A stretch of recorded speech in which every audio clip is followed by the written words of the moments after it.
Hi there, this is Alvin, and welcome to Kickstart Commerce podcast, where we share search, marketing, and domain investing strategies to help grow your business. In today's episode, our guest is none other than Chris Zuiker, author of .com Strategies and head of sales and marketing at MediaOptions.com, the industry-leading premium domain name brokerage with well over 8 figures of domain name transactions completed for global clientele. In today's episode, Chris and I discuss 3 pillars for marketing a domain name, how brands and brokers value domain names, 3 major forces changing the domain market, and last but not least, domain name buying and selling trends for 2020. So with that, Chris, welcome, and thank you for making time to join us today. Awesome. Super excited. Super excited. Good deal. I think a bit of backstory here then.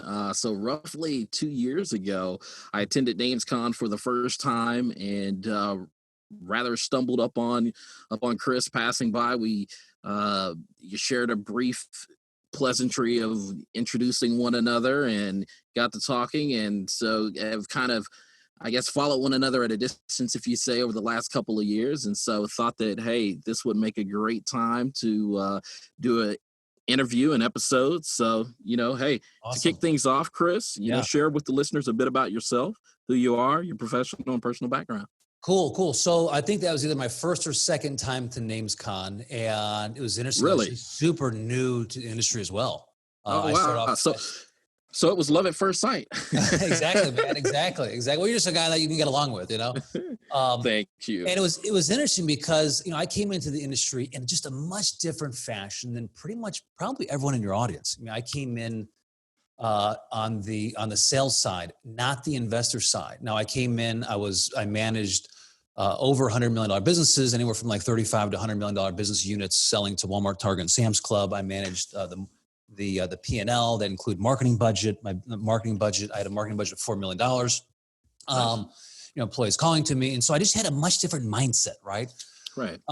And I came in, I didn't come in like buying domain names, but I came in marketing some of the best domain names on the planet. Like literally, it's like some amazing domain names right off the bat. My first domain name that we started I started broker was Big Data. That was the first big domain name I marketed, which we sold. My first domain name I sold was workinjury.com. And interesting story because at the end of the negotiation, I had forgotten to say that buyer pays escrow fees. And so at the very end, like the buyer's saying, I'm not paying, the seller's saying, I'm not paying. And I'm like, just take it out of my commission because I want to get a deal done, right? So right. I've been in the business for like a month and I hadn't gotten a deal done. And I remember distinctly there was a call. It was with a big insurance company. It was with the chief marketing officer and his VP of marketing. They're based in San Francisco. And it was an amazing domain. I can't tell you the domain, but let me tell you, it was a category defining .net domain. Okay, so it wasn't .com, but it was category defining. It was great. I mean, it represented one of the industries, okay, in insurance. And I got on the phone and I said, hey, this is so-and-so with Media Options. We just want to get this domain on your radar. And she's like, domains are dead. SEM, SEO is what it's all about today. Domains are dead. And I was like, whoa, okay. I guess I don't know how to respond to that one, Side note, now my response, I'll get my response in a second. And so that led me on this path and this journey to say, well, okay, I know domains sell because I work with Andrew and he sells a lot of domain names, right? I mean, collectively one of the top brokers with escrow.com awards. So I know domains sell. I know there's value. I know there's a big business out there. But why would this person say that? And more importantly, like, how do I overcome that objective?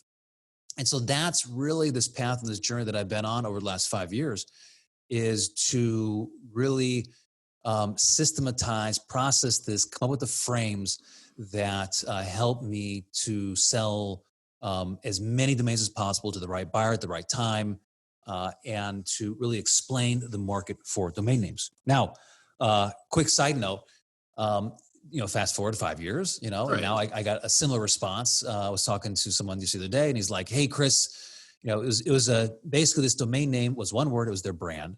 Okay. They were using their brand with an extra filler on the back of it because they couldn't acquire this.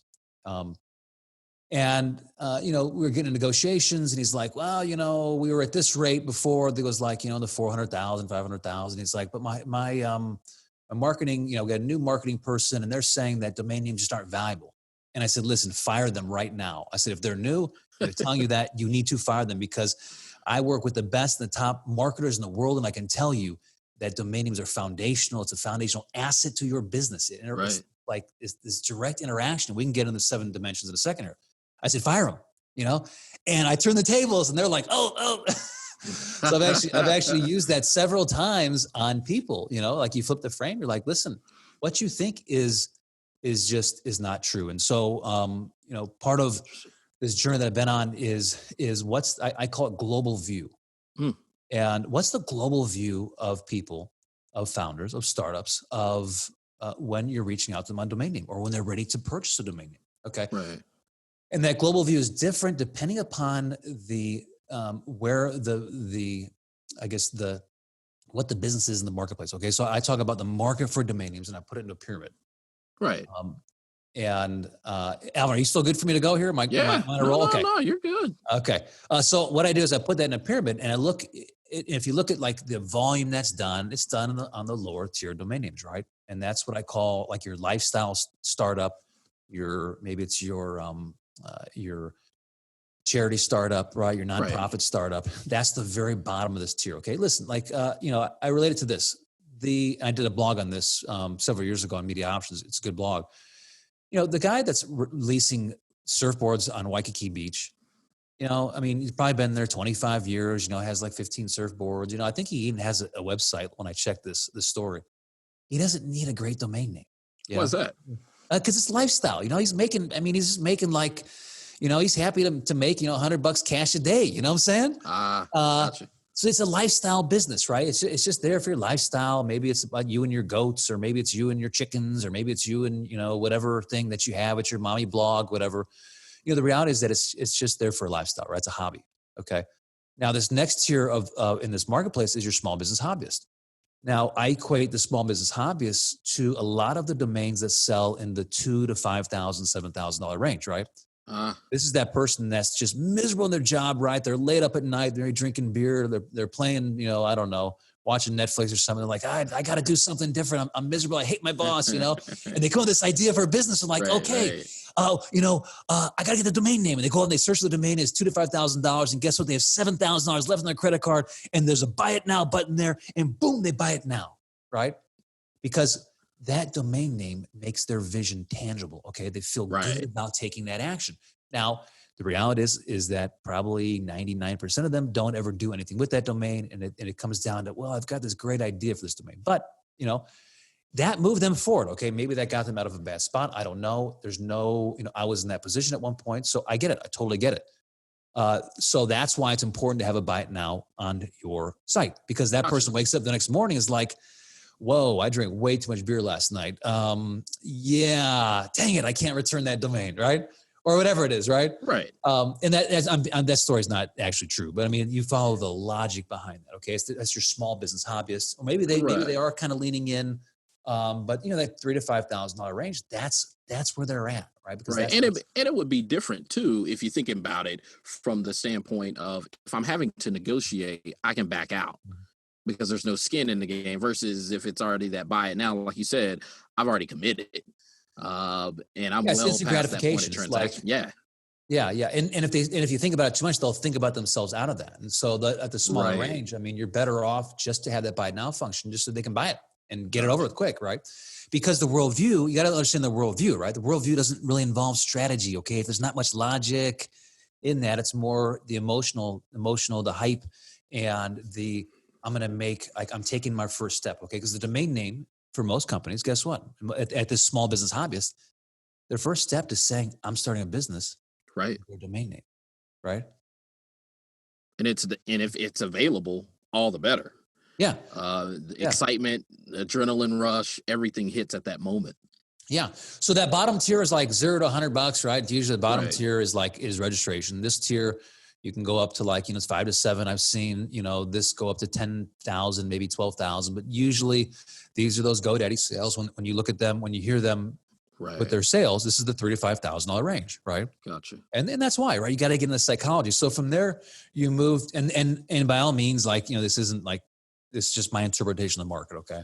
Right. And then from there you go up to your, I'm gonna simplify this. Okay, you go to your regional small business or your local small business. Even your local small business really doesn't need, I mean, it's local, right? So I live in a little town, Eureka Springs. I don't know, there's 2,000 people, right? I mean, there's one plumbing store, right? I mean, it's not like they're not doing any online business, but they still need it. They still want their website to be there. So I mean, they could go with pretty much any domain, but as you move up to the regional, and it's likely going to be open as well, just because of the geographic location. If they go with the geographic. Yeah, and then domain. I mean, in here you might get some savvy people, right? Like, so chiropractors are savvy, right? I mean, they're getting inundated with Facebook marketing, and hey, you got to do marketing, and so it's different depending upon the size of your location. But in general, as you move up from local small business to regional small business, right? The bigger the towns you get, the more important your online presence is. Okay, especially if you're doing any advertising. Right. And so when you move up to your regional small business, that's when they're spending more for domains, anywhere from 50 to 75, and approaching 125,000, let's say. And it's important for them still because if you think about it, like your regional furniture stores, right? They still have to create clarity. Right. And they're still dropping a lot of money in marketing, so they understand marketing, right? Right. But they don't need furniture.com. I mean, they could use furniture.com, depending on how big they are, but, and I'm just making that name up, right? I didn't check who owns it. Or betting.com. Right. But it makes sense though. Like, they don't necessarily need to go out or go to that premium or ultra premium level to really upgrade their brand. Well, there's a limit in there, you know what I'm saying? So for instance, you think of, most towns have, 5 or 6 other towns called that same town in different state, right? Right, like Austin. I just know off the top of my head, there are 14 different cities in the U.S. named Austin. There you go, right? So who owns Austin Plumbing, right? Is the little guy over in, who knows, right? Right. Arkansas or Austin? I don't even know if Austin, Arkansas exists. It's like Austin, Minnesota, Austin, Pennsylvania. Or Eureka's another one. Eureka, there's a ton of Eurekas. Exactly. So you move the chain, then from there you go to regional business. You go to your national business, then you go to your VC-backed startups, your scalable startups, your Bible startups, and your serial entrepreneurs.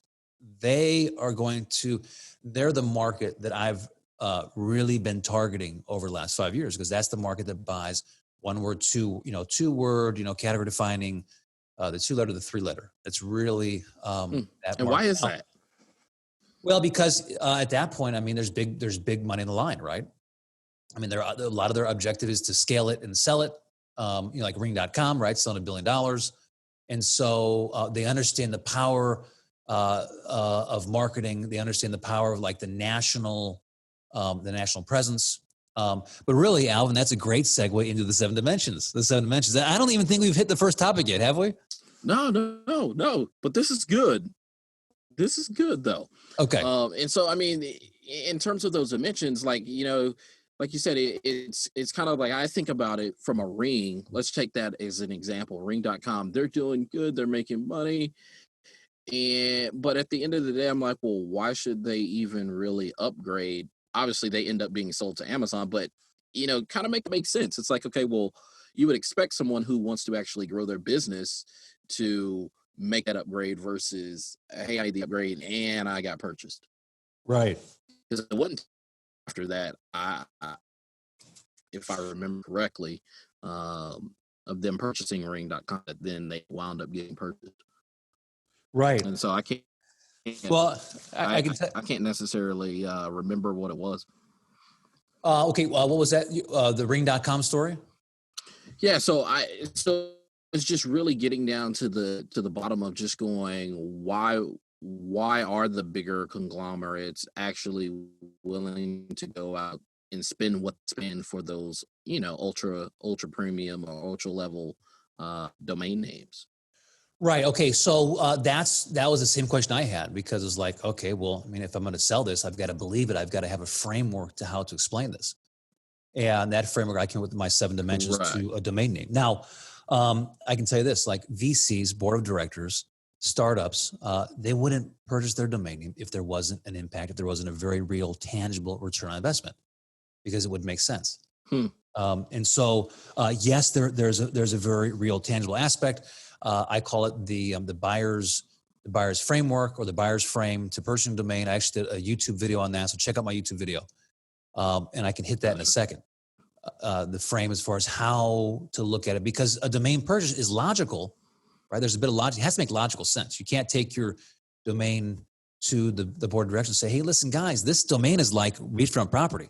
Man, we're on the beach, baby, right? There's a surf break right there." And the VCs and their manager would be like, "Are you did you have a heat stroke? Are you kidding me?" They don't speak like that, right? And I know this because I was in corporate America. I mean, I ran a business unit making $100 million. I mean, I had to get in there and present and justify things, and there has to be a logical case. But that being said, it's still very important. The emotional case is still very much what brings it across the line. Okay. Now I'm going to go two different angles. Okay. So reel me back in a second here. Okay. Right. So I want to talk about first the buyer's journey, and then we'll hit the 7 dimensions. So the buyer's journey to buying a domain name. This is for the bigger domain names. It also is for the smaller domain names, but it happens at a much faster rate. Okay. The speed can happen in an instant, or it could take 6 months. I mean, one domain I brokered took 3 years to sell. Wow. And so the buyer's journey to selling domain, the first journey is that they have to realize they have a problem. So and your question is like, well, hey, do these, why would they buy this domain name? Well, because they realize they had a problem. That could be email security, that could be positioning, that could be, global positioning, industry positioning, branding, marketing, SEO, ability to pivot and scale. I think that's 7. Gotcha. So for instance, you look at Zen Payroll launched on Zen Payroll, but guess what? They were okay with Zen Payroll because that's what they're like, hey, this is our niche, right? We're awesome. We're putting on a great product. And then it came to this point where they had to scale. And they're like, well, hey, we want to do more than payroll, but we're boxed in by a domain. That's a problem. And so it looks like they could have bought Zen. I think Zen is still available, but instead they went and rebranded to Gusto.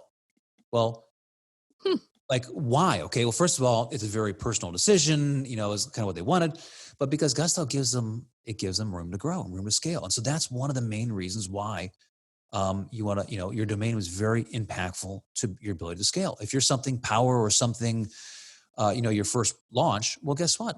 What if you want to do more? You can't, right? And so you get pigeonholed in. Now, that's just one. Okay, that's kind of one dimension. That's the scaling dimension to this. Okay, and scaling is kind of broken out into 3 different pillars, and that's leadership, leverage, and scaling again. Okay, being a leader in the industry, leveraging momentum, and then scaling, giving us the best opportunity to scale. And we know this: every company has to scale. You have to. Okay, you got to continue. I mean, it's fundamental in business. I'm going to do more this year than last year, right?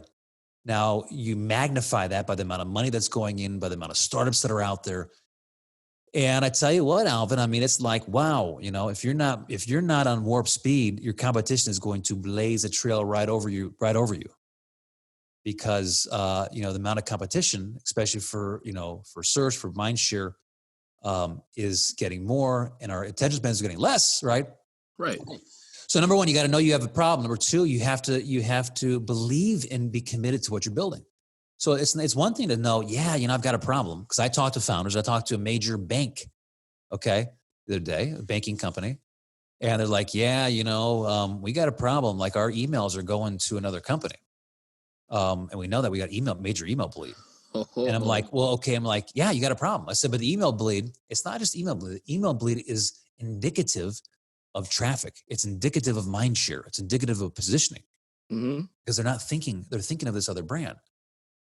And so by default, what happens is that, I'm going to hit the 7 dimensions in a second. Okay. But they have to believe in what they're selling. Okay. So they can know they have a problem, but it's not until they get committed, and not until, when a startup first starts off, they're like, you know what? It's okay to have multiple brands, because guess what? I'm just trying to make a profit. I'm just trying to see if this thing works. Right. But there comes a point in time when this owner is like, it's not okay. I believe in what I'm building. I'm committed to what I'm building. Right. I need to be the only brand that owns the positioning for this keyword. Okay, the only company out there owning this brand. I'm not going to let it be open to another person. And so this commitment comes across, and this commitment. So that's why they say, like, it's not necessarily that like your domain is everything for your company, and if you don't have this domain, you're not going to succeed. I mean, you're kind of missing the point, right? It's like a spoke in the hub. It's a foundational asset in the hub. It's one of the biggest risks a startup has. But it's much more than that. This commitment to saying, we're doubling down, we're owning our brand, the morale boost it gives to the employees, the customers, right? And this belief in what they're building, and that's why, like VCs, and that's why they are like, wow, okay, you own that, right? Right. Not only hard to own, but it's like, okay, yeah, hey, and listen, it's that intrinsic value of a brand. Yeah, we believe. Okay, so from there, then it goes to negotiating, and then it goes to getting it across finish line, buying it. So that's the buyer's journey. So now going back to your one question, that's why do they need it? Okay, there's 7 dimensions to why a brand needs to own a domain. Okay, like of domains. The first one is global positioning. Now, global positioning is how many other brands are out there that own or have a stake in your same keyword. Okay.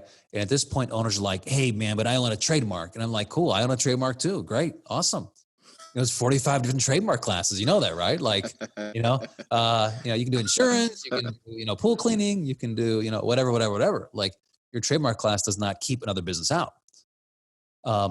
And so the great example here is Kraken. Okay. So Kraken Rum launched first back down in 2013. They immediately put like $15 million into their advertising. And, but one little thing, they went with Kraken Rum. Now I know the liquor industry because I've sold domains to them in the past, and they're like, we don't really need it. Okay. So they're not big on us. So I'm sure back then they're like, we don't really need it. Kraken Rum's fine. Don't worry about it. Well, along comes this other company called Kraken Crypto Exchange. And I think they bought, I don't know the intricacies of the deal, Alvin. Okay. But they got the domain name. Okay. And I'm sure Kraken Rum people are saying, it's crypto. Like it's like $10 for Bitcoin. Like this ain't going to be big. Like that's ridiculous. Right. Well, you fast forward 5 years and now crypto is massive, right? It went to $15,000 a Bitcoin. I think it's like 7 now, whatever it is now. Okay. Well, guess what? Kraken Crypto Exchange dominates the global positioning for Kraken. Go to search, type in Kraken. And, depending upon the day that you do this, Kraken Rum's on like the second and third page. Like they're not even there. And yet, if you look at the compounding value that they've spent in marketing, guess what, Alvin? They've spent probably $70 million maybe over since 2013. Now, let me ask you a question. What's that? You said that they're basically spending like $70 million. And so because they don't have Kraken.com, they're likely going to spend more money now.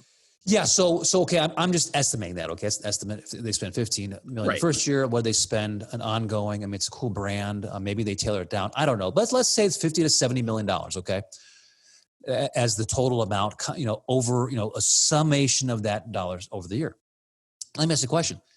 If you went back and you're like, hey, listen, brand manager, right, product manager, you're going to spend $70 million of this time frame. And for $250,000, for $500,000, you can own this Kraken.com, this domain name, and you can keep out this competitor and you can own the positioning for Kraken.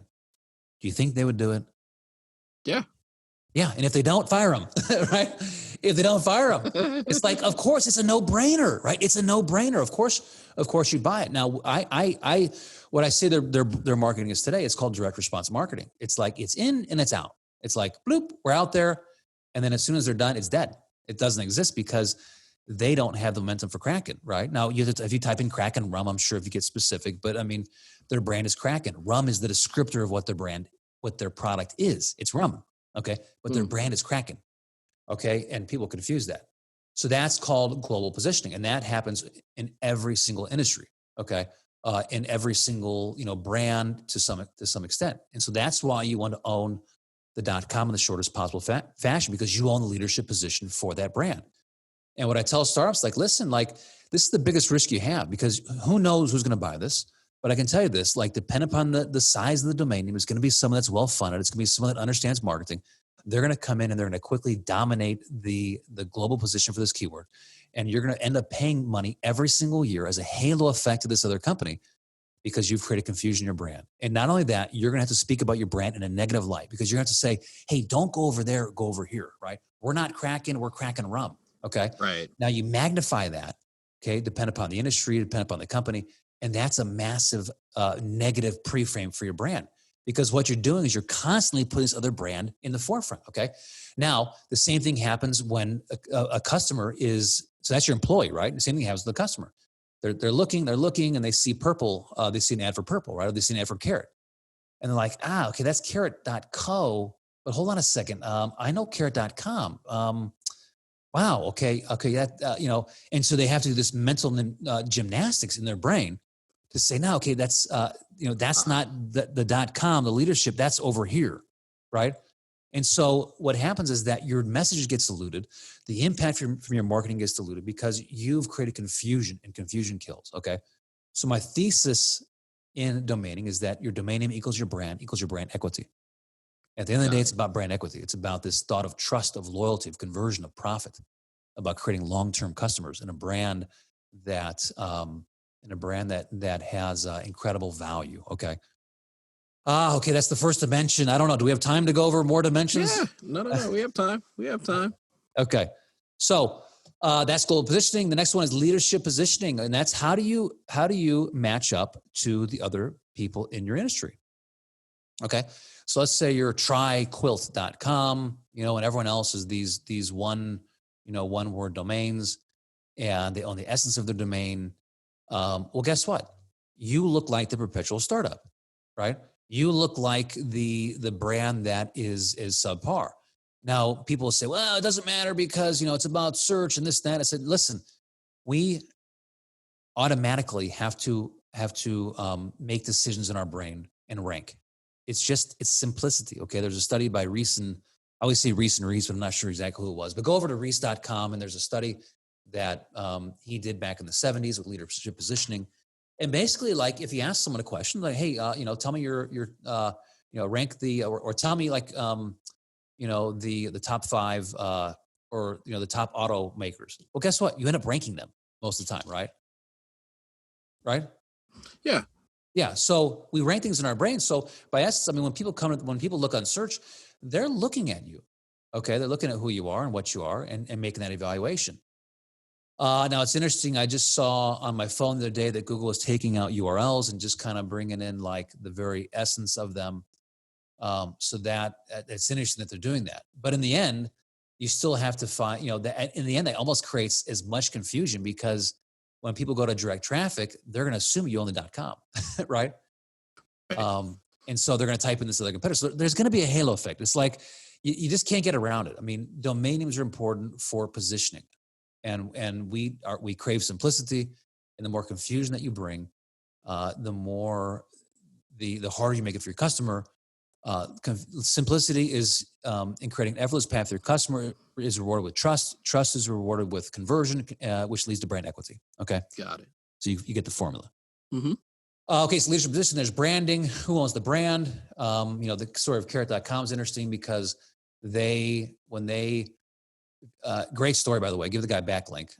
I need to talk to him. I've hopefully given him like a ton of backlinks because I say that on every time I mention it. But he in his interview, he's like, I was in this trade show and like 50% of people came up to me and said, hey, we love on Carrot. And he's like, no. Our brand is Carrot. Our domain is on Carrot, right? That's just our domain name, but they associated the domain name with the brand. Right. Okay. And so that's the issue that you have is that you're not associated with the brand. Your domain name equals your brand equity. And the more confusion and hoops and like mental gymnastics you give, the less impactful your brand is. So that, all these kind of feed each other. Okay. It's like this compounding effect to a domain name, but owning your brand and branding is extremely important. And, the worst thing you want is to have another brand that's out there that's equally as big as you, saying, hey, we're this brand. No, we're this brand, right? And you're competing there. Well, usually one of them wins out or you end up paying a lot of money. So that's one thing I hear, billion-dollar companies say is, hey, Chris, we're $1 billion, what do we need it for? And I'm like, listen, yeah, you're $1 billion, but the reality is that it's not that it doesn't have an impact. You're just comfortable in your pain. You built it in. You built it into your P&L. And so I get it. You're saying, well, hey, why do we need it? It's already in my P&L. I'm not going to get fired for it, but I might get fired for buying it, And so that is a worldview you have to overcome when you're selling to the bigger companies, because, by default, you gotta speak to a visionary. You gotta speak to someone who gets it and gets marketing, because by default, what happens is that, in the end, listen, we look out for ourselves, and, you're not going to get fired for not buying it. But you will get fired potentially, if you go over budget, right? Or whatever, right? Right. And so it's easy to get in a group think, but it does have an impact. And the reality is just you're comfortable in your pain. But the big unknown for these companies is what's going to happen when another company acquires it. Okay, so from there you go to marketing. Marketing is the fact that you're sending traffic to another company, okay? Just only one example here, actually two examples. Hive.com, where they were Hive teams, they experienced a 40% increase in their traffic just by acquiring Hive.com. Wow. Making it simple. Now that could have been other kind of traffic, but it shows you the impact, okay? Teamwork.com is another great example. If you can see that on my blog, where I have, chriszuiker.com domain name value. Another example is I got a call from a guy one time, and he's like, hey, Chris, listen, he was an eyeglass company. He's like, man, I'm getting 25,000 unique visitors to my site every single day. And he's like, at first we couldn't figure out what the heck was going on. It's this big increase. And then we started getting customer service calls for our competitors. And we're like, no, we're not them. We're this is us. And what happened is that they had a different domain they had forwarded to them, and their competitor did a national advertising campaign, and it was confusingly similar to this other domain. They added other letters on, created confusion, and they drove traffic to their competitor. Oh. And he's like, listen, man, do I sell it? And I was like, what, how are you going to approach this? Hey, man, we've got a domain that you're sending traffic to us. Listen, just enjoy it, enjoy it. Convert it, make some more money, make some more money. Wow. Okay. Email security, I touched on that. You'd be surprised at the sensitive emails that get sent to another company. Be careful here though, because that really ticks a lot of people off, but it's a true, companies know it, founders know it. And IT guys know this. From there, it's the ability to scale. I'll give you the example of Zen Payroll to Gusto. There's many, many, many more examples. And then, is that it? SEO. SEO. And it has an impact in SEO. It does, because people are more willing to link it to you when you are a leader in your industry, when you have global positioning. Gotcha.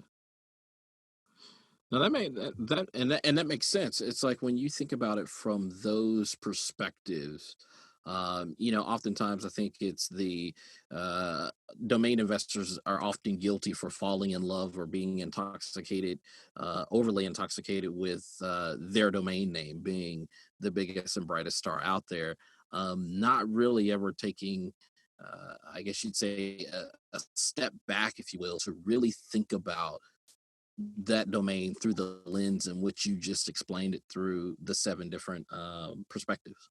Yeah, dimensions. Yeah. Well, here's the thing. Okay, you got to understand the global view of the people you're interacting with. Right. So I do a daily podcast also. It's only 5 to 7 minutes. It's not interview style, but just my thoughts on negotiating. And one of the things I say on this, my videos, my YouTube videos, I've done several YouTube videos on this, is that the worldview of most of the people you're coming into is that domain names are important. Hey, why do I need the domain? I'm already making money. And by such, they're not going to buy your domain. Okay. So if their worldview is aligned with your domain, guess what? They would have placed an offer. They would have bought it. And Gotcha. So part of my journey as a broker is just to really is you have to crush their worldview and replace their worldview with something else. And right. So there's different ways to do that. There's nice ways to do that. So, one way was, hey, fire them, right? Like I said in the beginning of the story, fire your marketing company, right? Because, I work with the best in the industry. Let me tell you something. They understand the value of domain names. The perspective is, hey, listen, there's a value in this domain name.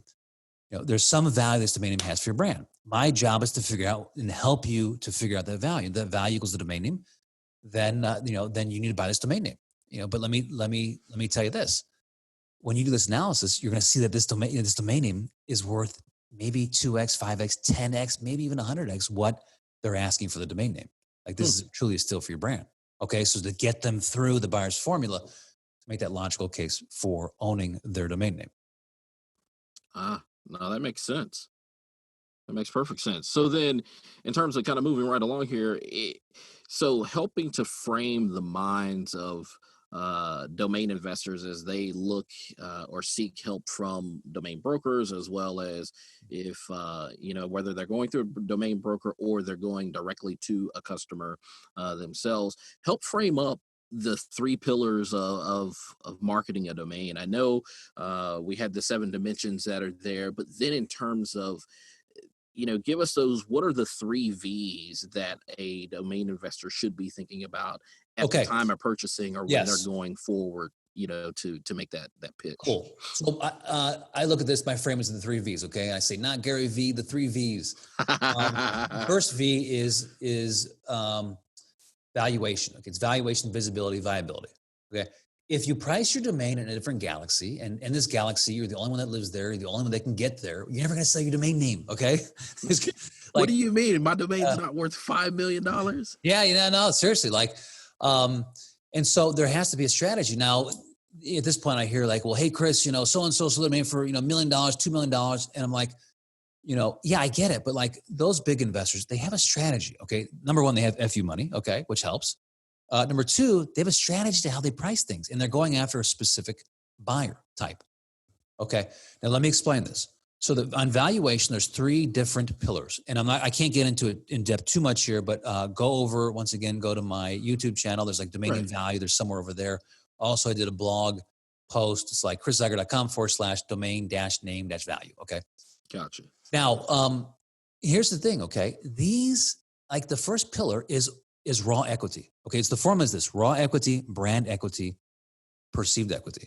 Okay, that's the framework that I had to come up with to figure out, how do you price a domain name? Like, how do I explain this to companies? How do I explain this when people are calling me, asking me to sell a domain? I'm like, your domain's like not worth that much. Or maybe, hey, domain is worth more than you think because of these 3 things, right? And so I had to come up with a way to explain this, a way to understand how the like Estabat.com works and why it doesn't work. And this is the formula that I came up with. So the first one is, what's the raw equity? Now, the raw equity is just the inherent equity that's built into a keyword. Okay, it's the number of times that keyword is searched, right? And it's the amount that people are willing to pay for it. Now, this is what you'd call the Rosner equation, right? So Drew did this equation. He did a video on Domain Sherpa. We've got several blogs on media options. And this is, what's the, people are searching for it. They're willing to pay for it. And so by default, there's some level in there and a calculation in there that gets you to a raw equity value. Right. Okay.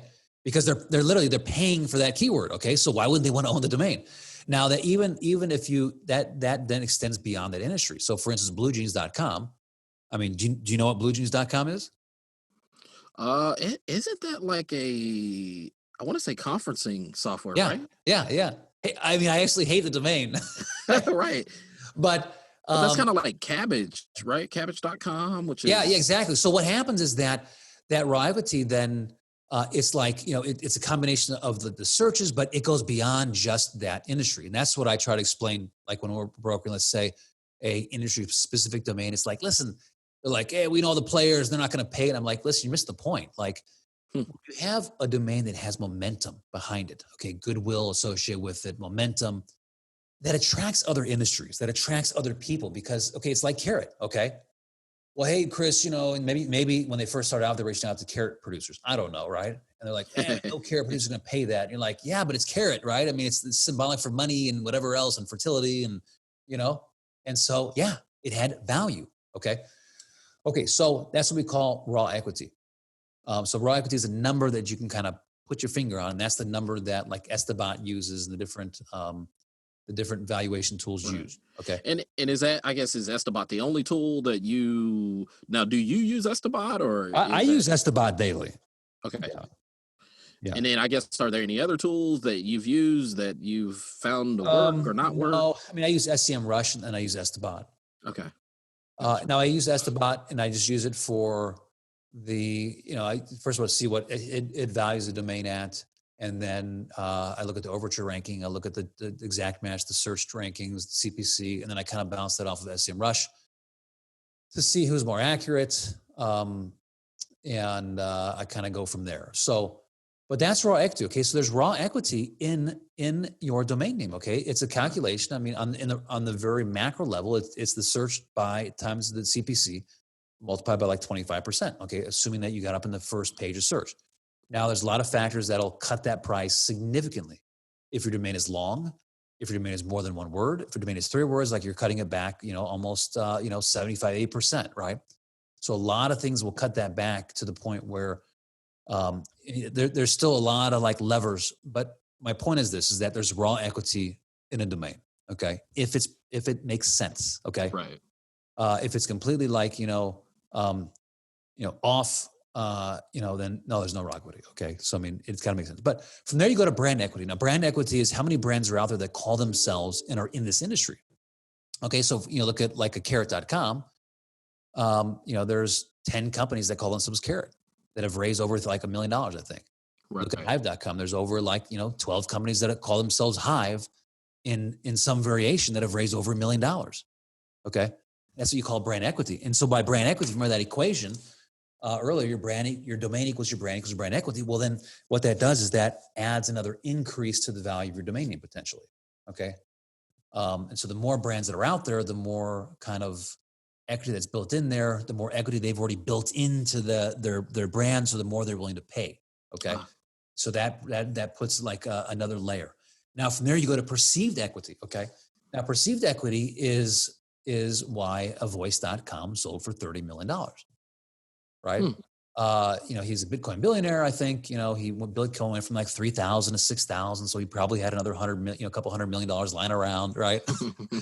And so, it's perceived equity because he's like, listen, I know that I built sustainable businesses and I know that this business is it has to be in the best thing possible.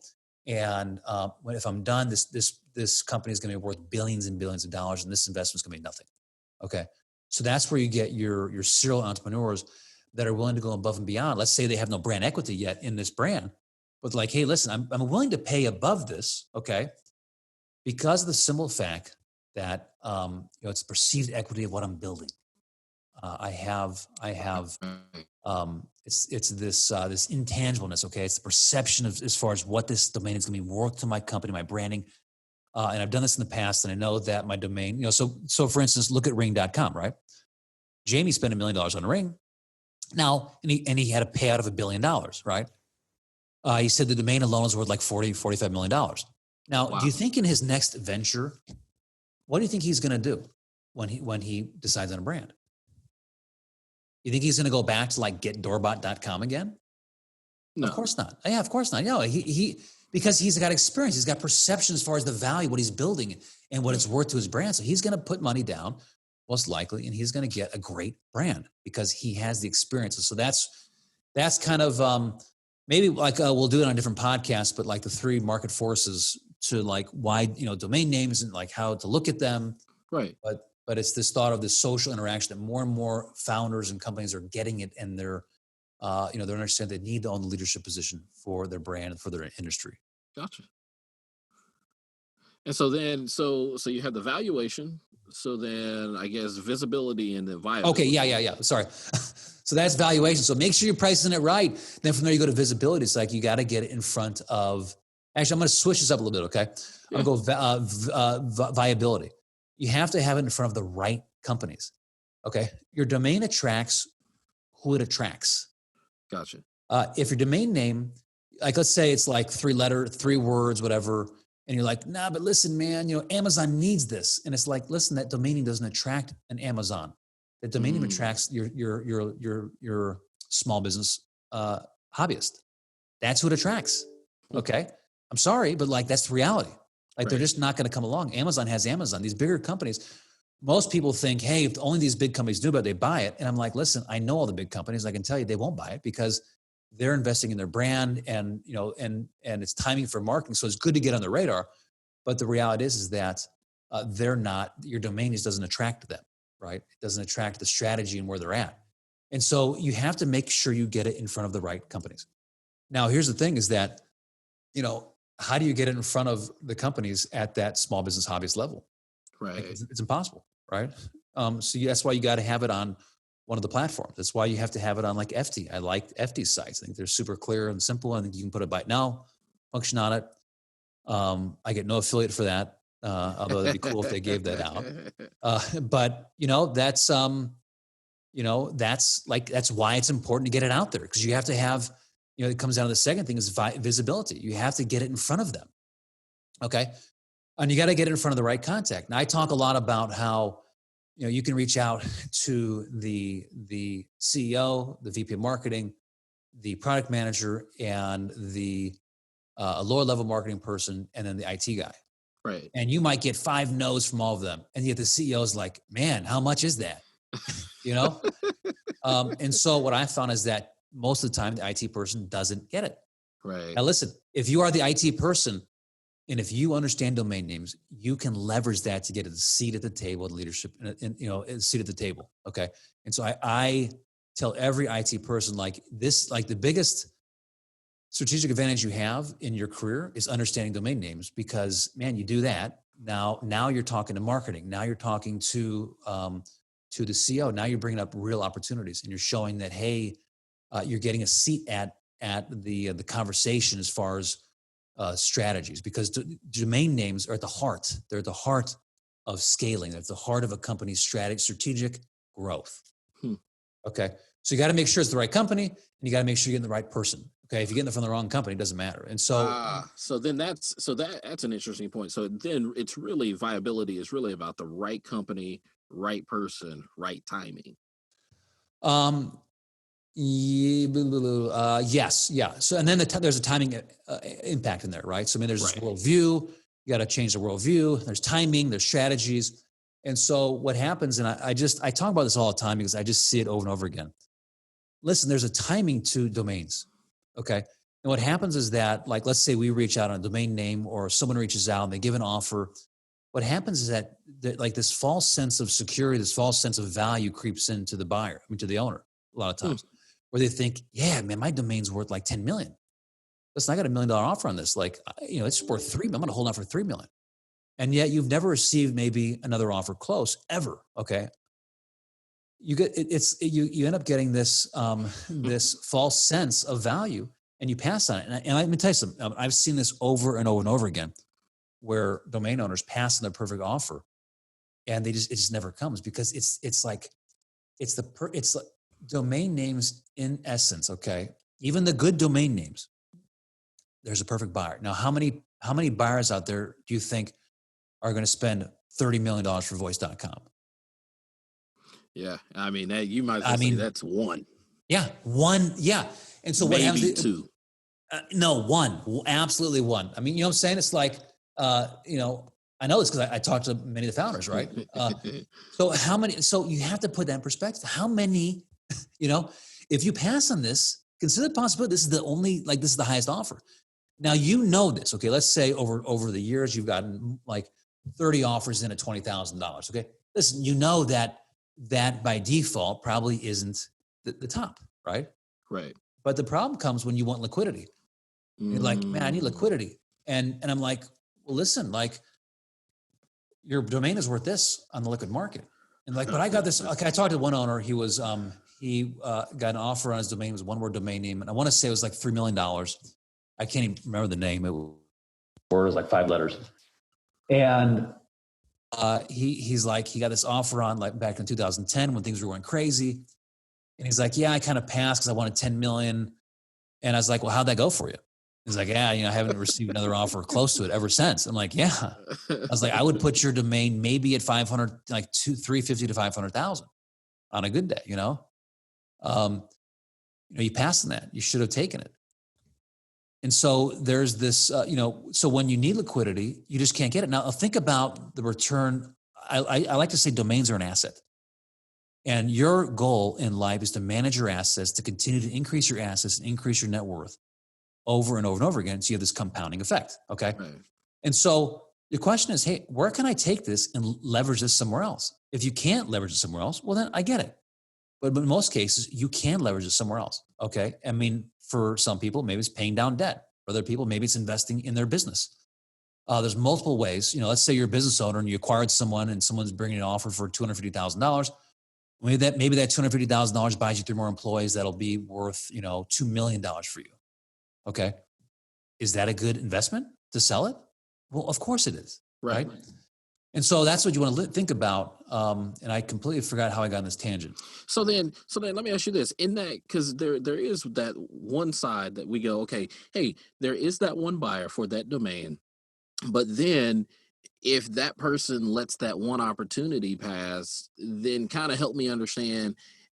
You already know that there's that one buyer because they made that offer, or you approached them and had negotiations with them. But what happens if you do come to your senses and you move off that 10 million? Good point. Go back to that person. So what happens there? So what happens is that marketing and branding gets hardened.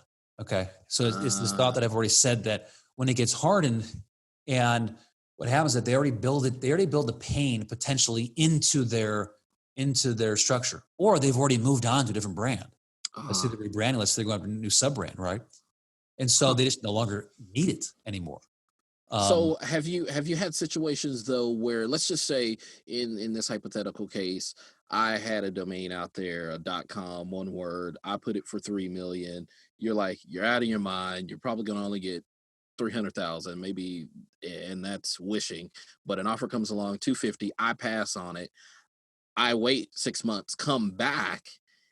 And then now, like you said, marketing has hardened, but then it's kind of like, well, hey, I'm willing to accept your 250 offer.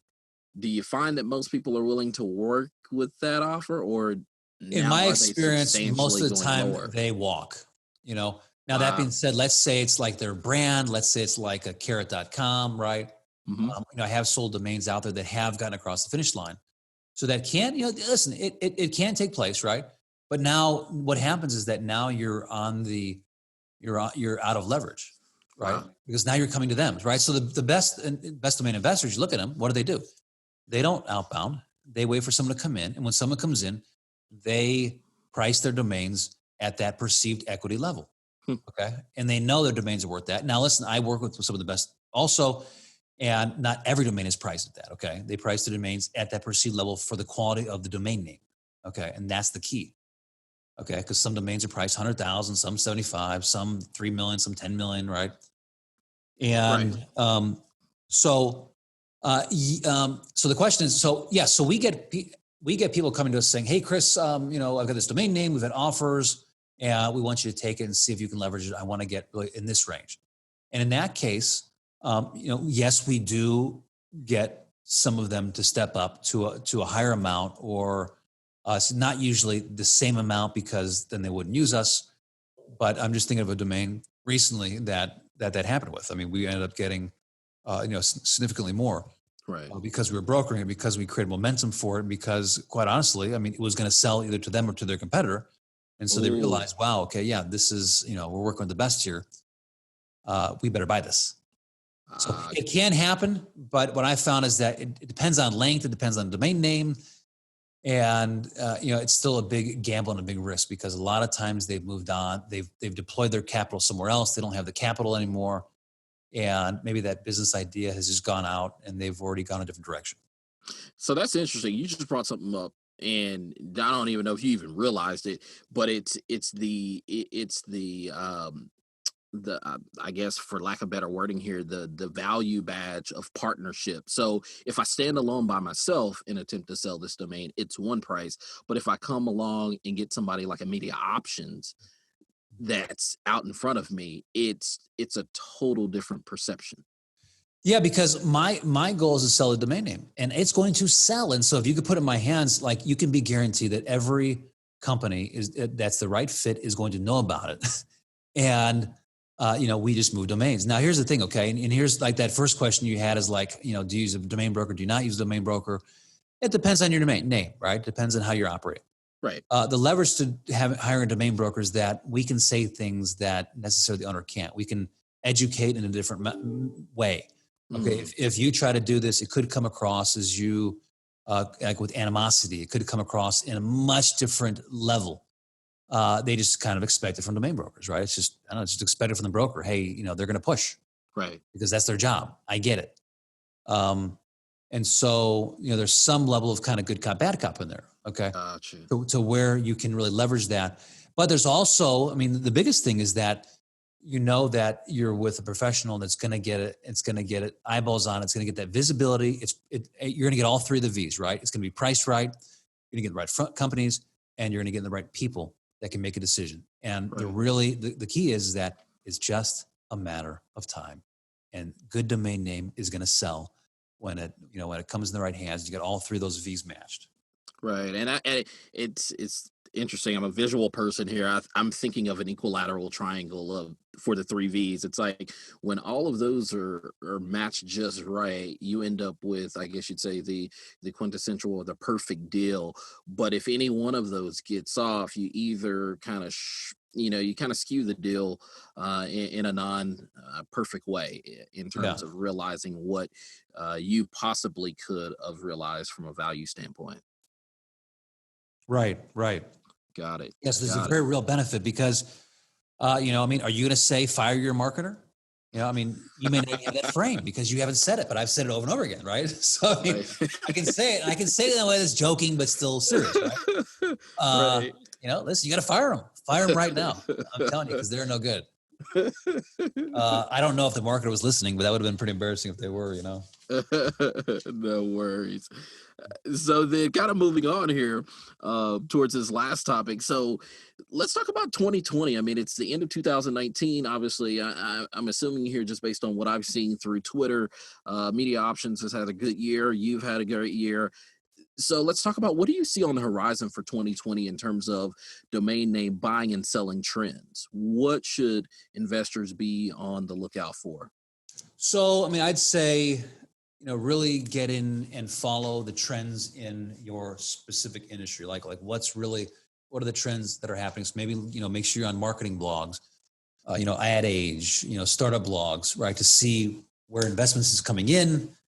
I think that one word domain names, I'm looking at much broader. Okay. Like one word domain names are still going to be the biggest trend in the industry going into 2020.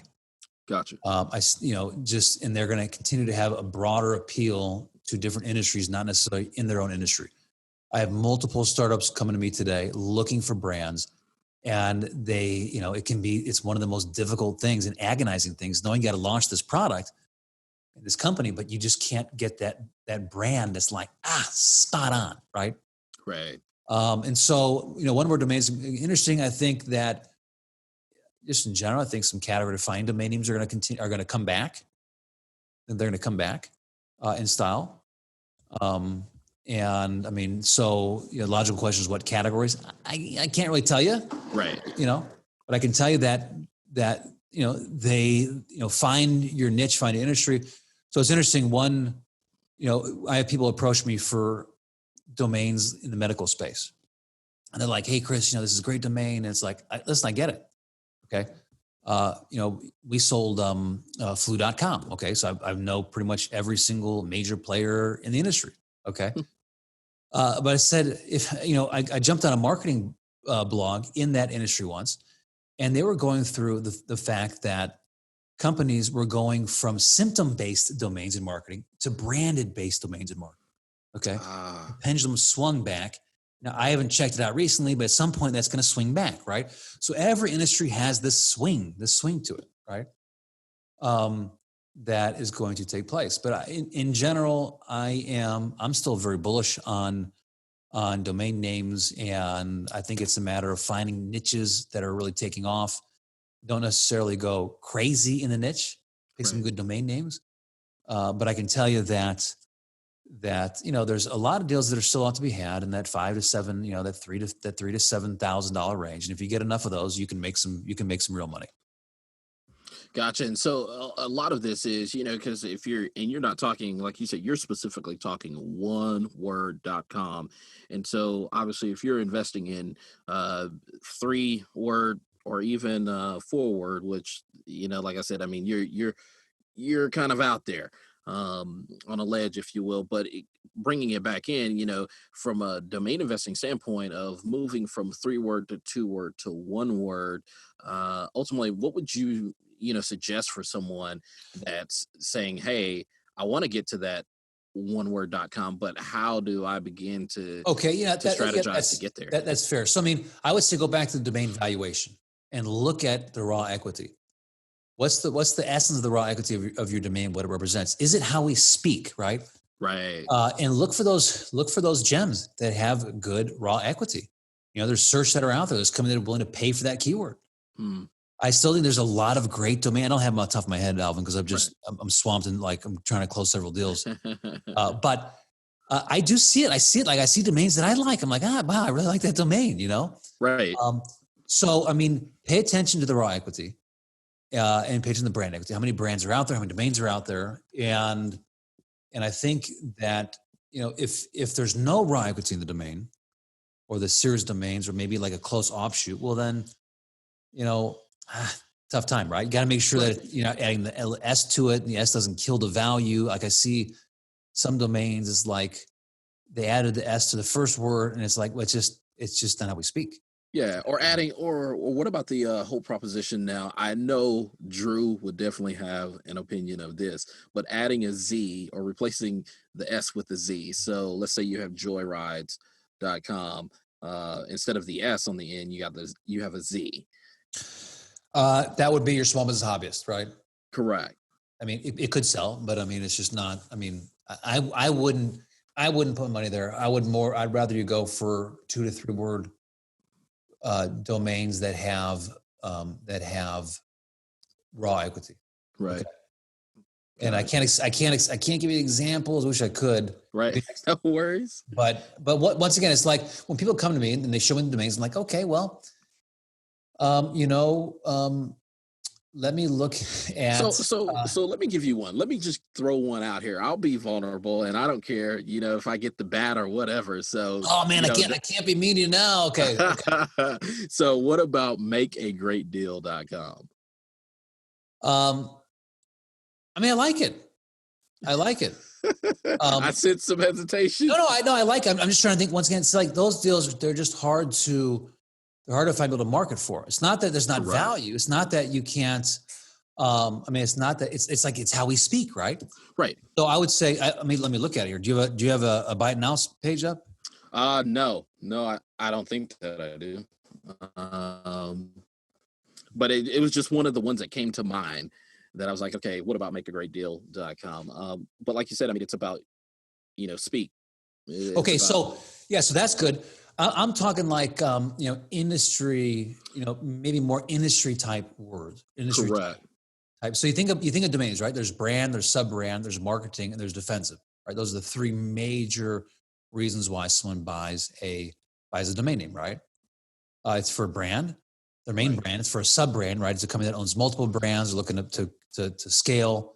It's for a marketing campaign domain name where it's a feeder, like SEO, and then it's for defensive reasons. So, what domains would fall around in that function that are around a specific industry? So, Make a Great Deal. I mean, first, it's long, but it's hard to. I don't know who I would necessarily market it to. Yeah. What's the domain I like? It's dothework.com. Right. Okay. I love dothework.com. I love this domain.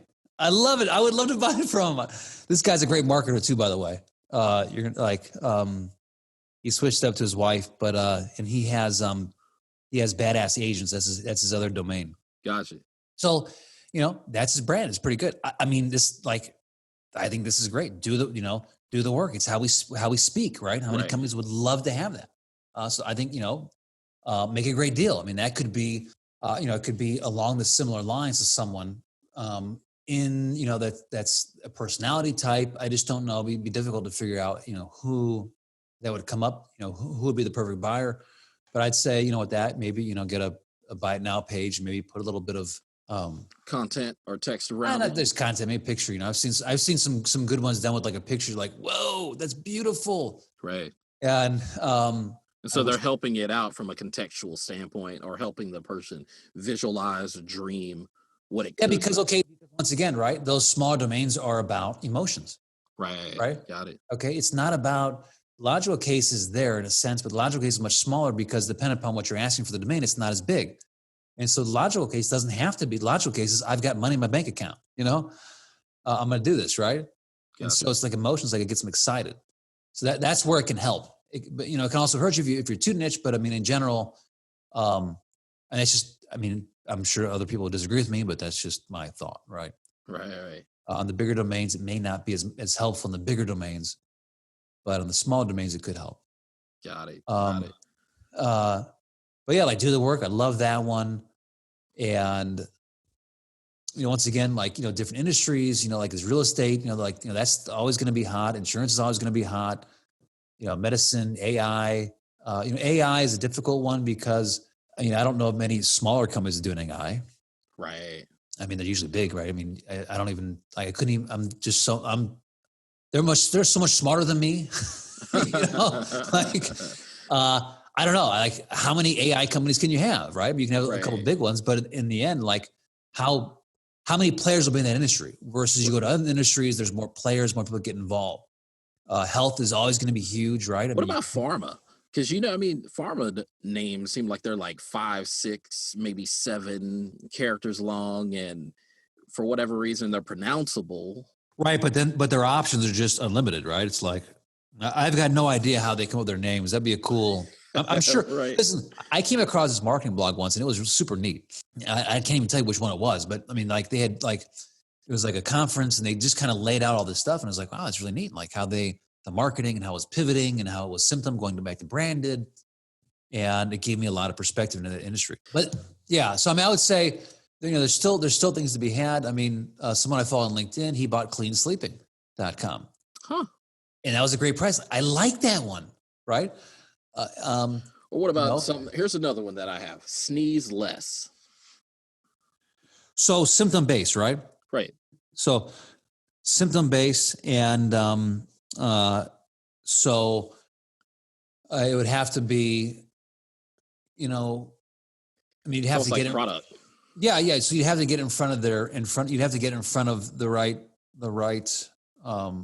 company. But right. I would say that's one that you have to, if you reach out, I would keep the outreach very simple. Like, hey, broker domain, which want to get on your radar, if you consider it, let me know if you have any interest, right? Or what's the best way to get the deals to your team? Like you want to keep it very, very simple on your outreach. And that's, listen, this is a tip I'm giving your audience that like 100,000 emails. Okay.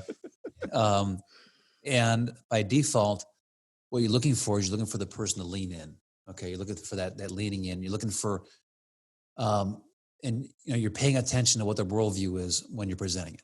Right. And so that a lot of times the thought on that worldview is, hey, I'm just trying to, you're looking to keep that conversation up and running. Gotcha. Going. Okay. So you don't want to burn that bridge. Like, okay, cool. Yeah. I'll just check, appreciate the response, and then you kind of drop it, right? If I reach out to someone, unless they're like they're the perfect person, I'll come back hard. But if depending upon the scale where they're at, I may say, hey, appreciate you thinking of me. I appreciate the response. Please let me know if you need help in the future. I'll come back like that. Gotcha. And then I might follow up with them in 3 months. Hey, just want to, I have some creative ways to get it back on their radar to see if timing changed, to see if it changed. Gotcha.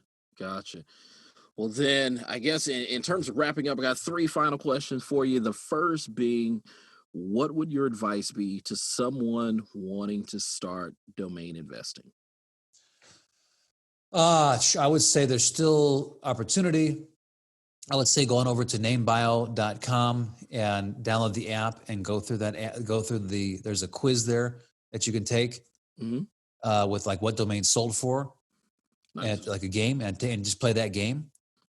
So you get a familiarity with what it happens. I would say, listen to your podcast, listen to my podcast, like try to get educated.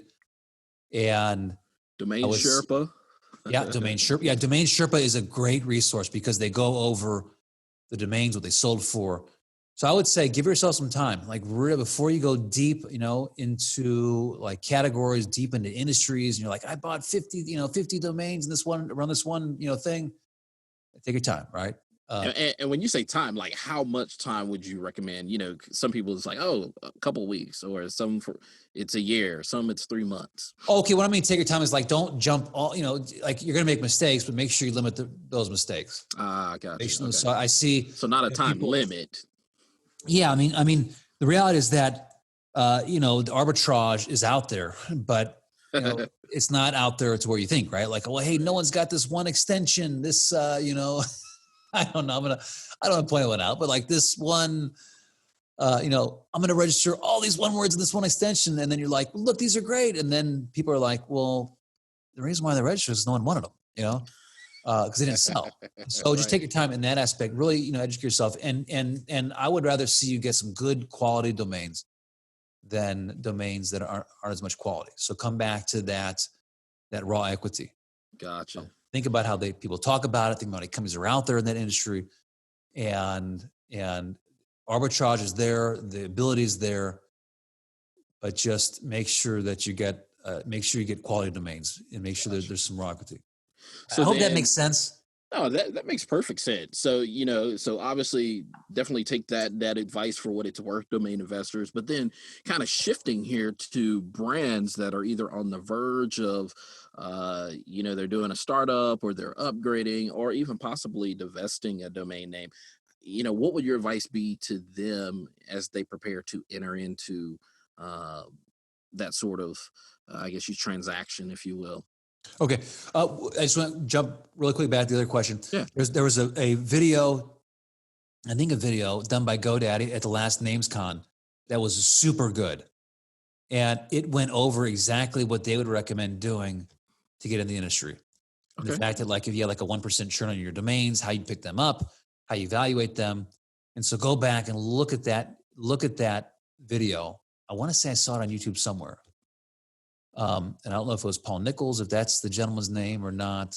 Was it the Sweet Spot domain investing strategy? I don't know. Yeah, I think it was Paul Nix. And if so, either way, I can go, hey, go back. There is an episode that I did here called Sweet Spot Domain Investing Strategy, where I basically did an overview of Paul's presentation, gave my own thoughts and everything about it, as well as included his original presentation. So awesome. What did you think of it? I thought it was great because I think oftentimes in this industry, domain investors can be kind of, I guess you'd say, kind of plugged away in a back closet somewhere, kind of doing their own thing.